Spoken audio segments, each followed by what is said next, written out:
Hey everybody, this is Justin Townsend with Harvesting Nature. I'm here at the Lost Creek Hunting Ranch in northern Texas, where we host our pig camp a couple times a year. We also have a slew of exotic animals available to hunt as well. What I have in front of me here is a wild pig that we shot this morning. We're gonna be using it for camp meat for our upcoming pig camps at the end of the week here, and we'll be using it to teach on and instruct. But what I wanna talk with you about today is field care. A lot of hunters put a lot of effort into scouting, into getting out, into researching where their animals are, but once the animal hits the ground after the trigger's pulled, you're racing to prevent meat spoilage. Really, as you think through that process, there's a couple different methods. You've got sort of this full animal method, which I have in front of me here, which is ideal if you have access to get the animal to your transportation and then back home or back to the processor quickly. You don't worry about taking the guts out or anything like that. You just get the whole animal home so you can work on it.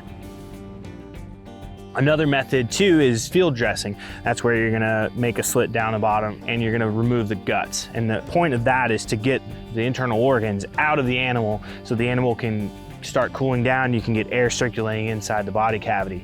That's pretty common, especially for people if they have vehicle access, you know, where their animal fell, they'll just do it there, maybe drag it to the road, whatever. The gutless method is intended for those situations where you don't want to deal with the insides of the pig. You don't want to deal with the guts or anything like that, but you want to get the quarters off the animal. You're going to take that off of the carcass. You're going to leave the majority of the carcass, the head, you know, the ribs, the spine, all that heavy bone kind of behind, where you're just getting the quarters and the other meat off without actually puncturing or getting inside that body cavity. You can still access the heart, you can still access various parts, tenderloins, but you're not actually puncturing where your stomach or your lower intestines or things like that are.